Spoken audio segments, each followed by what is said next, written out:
Você sabia que o polvo tem 3 corações, mas quando ele nada, um deles simplesmente para de bater? É como se toda vez que ele tentasse se mover no mundo, pagasse o preço com um colapso interno. Achei isso curioso. Uma criatura que precisa se esvaziar de si mesma para conseguir ir adiante. E isso me lembrou... bem, eu. E talvez você. Sabe aqueles dias em que levantar da cama já parece uma maratona? Em que começar qualquer coisa, uma tarefa, uma conversa, um e-mail idiota, parece exigir energia que você simplesmente não tem? Como se, para tentar seguir, você tivesse que desligar partes de si? Não é só cansaço. É como se algo dentro resistisse. Mas o quê? A primeira vez que ouvi falar de TDAH, eu achava que era só um jeito chique de dizer distraído. Tipo, esqueci de lavar a louça, deve ser meu déficit de atenção. Mas aí comecei a perceber um padrão. Gente brilhante, sensível, cheia de ideias incríveis, travando na hora de executá-las. Culpa, procrastinação, ansiedade. E o pior, aquela sensação crônica de inadequação. Como se o mundo estivesse no ritmo 1.5x e você vivesse sempre tentando alcançar o próprio tempo. O polvo perde um coração para nadar. Mas e nós? O que estamos sacrificando só para tentar funcionar? Bem-vindo ao canal que cutuca sem machucar. Reflexão, emoção e uma pitada de caos. Prometo pegar leve hoje, tá?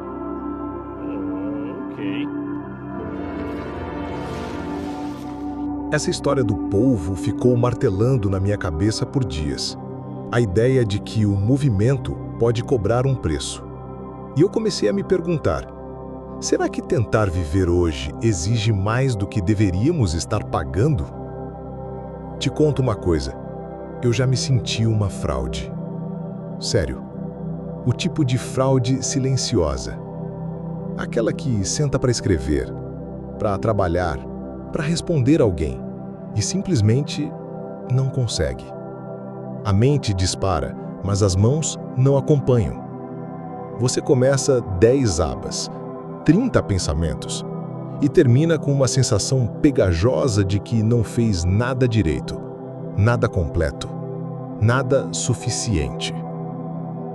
Se você já sentiu isso, talvez conheça o ciclo: culpa, auto-julgamento, ansiedade, mais culpa, mais travamento. Durante muito tempo eu achei que era só falta de força de vontade, até ouvir um diagnóstico que me desarmou. Pode ser TDAH.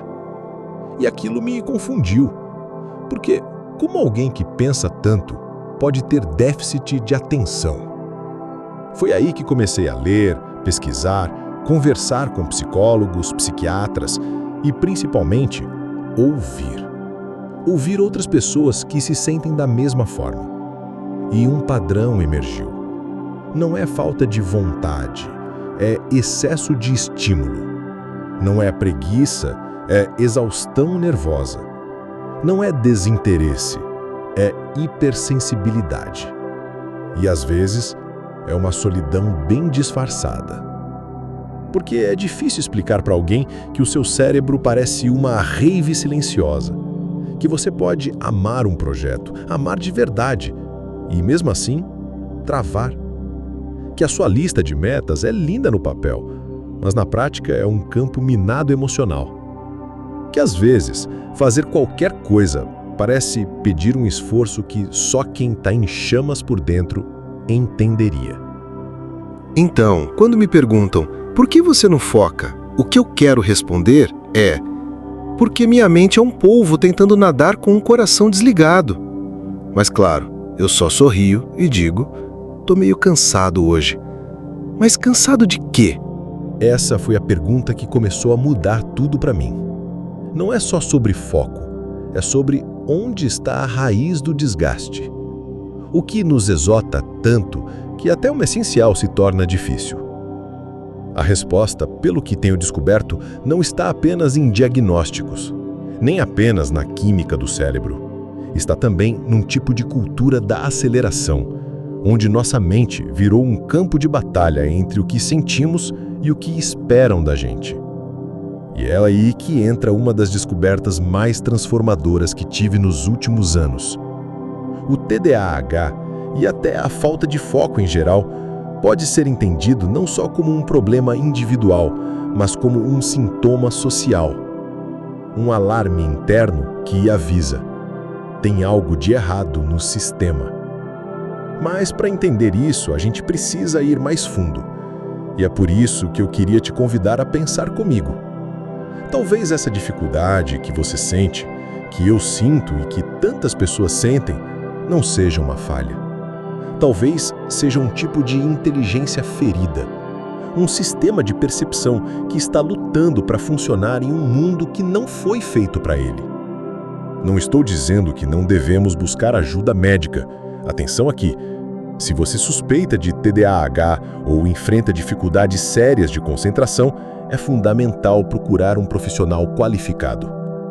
O que eu quero dizer é, além dos rótulos, talvez exista uma história mais profunda.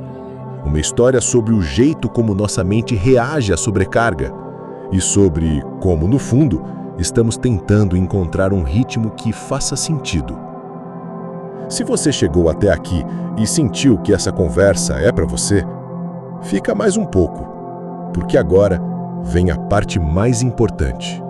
Nos anos 90, o psicólogo Mihaly Csikszentmihalyi, sim, esse nome que parece travar a língua, se Mihaly Csikszentmihalyasse com Mihalices Mihalianas, quantos Mihaly Csikszentmihalyiariam nas Mihalices Mihaliantes? Desculpa, perdi o foco. Vamos tentar de novo. Nos anos 90, o psicólogo Mihaly Csikszentmihalyi mergulhou fundo numa pergunta: por que existem atividades que nos fazem perder a noção do tempo, enquanto outras parecem sugar nossa alma, mesmo sendo simples? Ele chamou isso de estado de fluxo, flow, aquele momento em que você está tão engajado numa tarefa que o mundo desaparece. É o oposto de distração, é a presença total. O que ele descobriu foi transformador. Pessoas entram em flow quando 3 coisas se alinham. A tarefa tem um propósito claro. Existe um certo grau de desafio, não muito fácil nem impossível. Existe uma conexão profunda entre o fazer e o ser. Em outras palavras, o foco não é uma habilidade isolada. Ele é um efeito colateral da conexão com algo que faz sentido. Agora respira fundo e pensa comigo. Quantas vezes no dia você se sente assim? Pois é, o problema é que o mundo atual é feito para quebrar esse fluxo. As notificações, as cobranças externas, o medo constante de estar ficando para trás. Tudo isso hackeia nossa atenção, mas pior, nos desconecta de nós mesmos. É por isso que Mihaly alerta que o flow depende de algo chamado motivação intrínseca, o desejo de fazer algo porque isso tem valor em si mesmo. Mas a gente foi treinado a buscar só a motivação extrínseca. Aprovação, resultados, dinheiro, seguidores, boletos pagos. É como se, pouco a pouco, fôssemos ensinados a não gostar de fazer, mas apenas de ter feito. E isso, para quem tem TDAH, é uma bomba relógio. Porque o TDAH já nasce com um sistema de recompensa diferente. Um cérebro que não se empolga tanto com deveres, mas se acende com propósito real, com emoção verdadeira, com urgência interna. Imagine seu cérebro como uma orquestra. Você tem um maestro, o córtex pré-frontal, músicos talentosos, sua memória, seu raciocínio, sua criatividade e um público impaciente, o mundo. O problema é que no TDAH, o maestro se distrai. Não porque é incompetente, mas porque está tentando reger uma sinfonia com um fone de ouvido estourado, luzes piscando e alguém no fundo gritando: "Você vai falhar!". Enquanto isso, os músicos se desorganizam. Um começa antes da hora, outro esquece a pauta, outro fica repetindo a mesma nota. O resultado: barulho mental. Muito pensamento, pouca execução. Muita intenção, pouca continuidade. E aí você se frustra, e a cada tentativa falha, a autoestima toma mais uma pancada.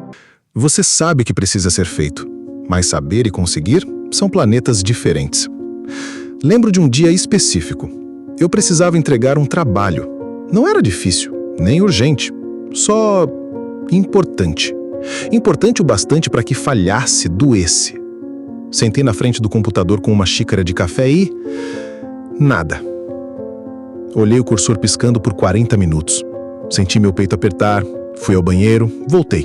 Tentei de novo. 5 abas abertas, 4 ideias começadas, 0 finalizadas. No fim do dia, o trabalho não foi feito, mas o cansaço era o mesmo de quem carregou cimento. Naquela noite, deitado, veio o pensamento que mais me assusta. Talvez eu seja mesmo preguiçoso. Talvez só não tenha conserto. E é aqui que mora o perigo. Porque a dificuldade de focar vira vergonha e a vergonha vira identidade.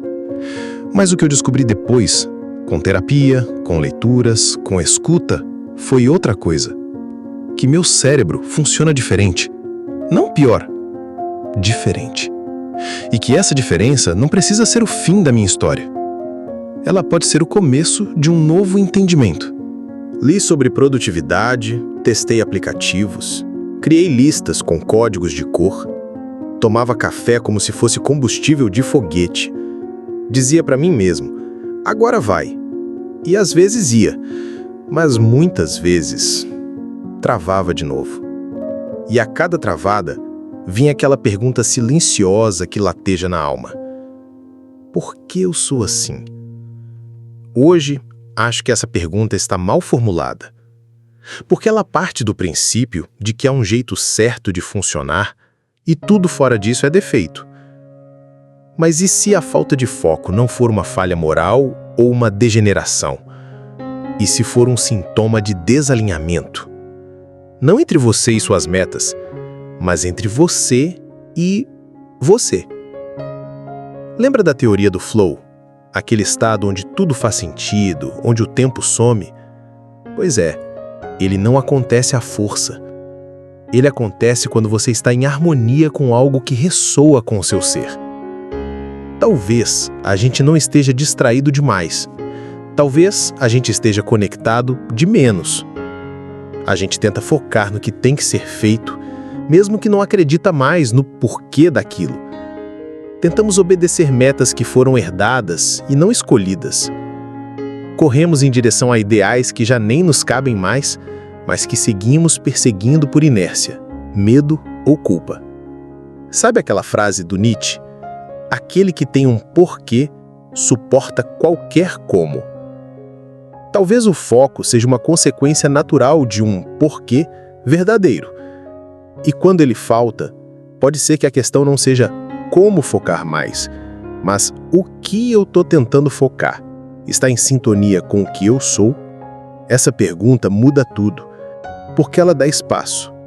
Espaço para reconhecer que talvez parte da sua dificuldade seja legítima, parte da sua angústia seja válida, parte da sua lentidão seja uma forma de sabedoria que o mundo esqueceu como escutar. Às vezes, não focar é um grito do inconsciente dizendo: ei, isso aqui não está mais me nutrindo. E tá tudo bem não saber o que fazer em seguida. Falta de foco não é preguiça. É desconexão da centelha que nos move. A cura não começa com planilhas. Começa com gentileza. Gentileza com o tempo que você leva, com os ciclos que te atravessam, com o fato de que algumas almas funcionam como planetas, têm órbitas longas, movimentos lentos, gravidade densa, mas quando brilham, é impossível ignorar. Talvez o seu cérebro seja como o do polvo, complexo, excêntrico, cheio de segredos. E tudo bem se ele precisar parar um coração para continuar nadando. Isso não te faz fraco, te faz raro. Se esse vídeo te tocou de alguma forma, eu queria deixar uma indicação. É um livro chamado O Demônio do Meio-Dia, do Andrew Solomon. Ele escreveu não como um especialista de fora, mas como alguém que enfrentou, por dentro, a névoa espessa da depressão, da ansiedade e do sentimento de inadequação.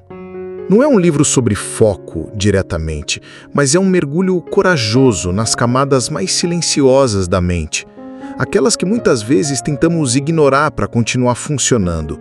E ao fazer isso, ele nos lembra de algo essencial, que nossas dores, por mais íntimas que pareçam, são humanas. E como tudo que é humano, podem ser compreendidas, acolhidas, talvez até transformadas.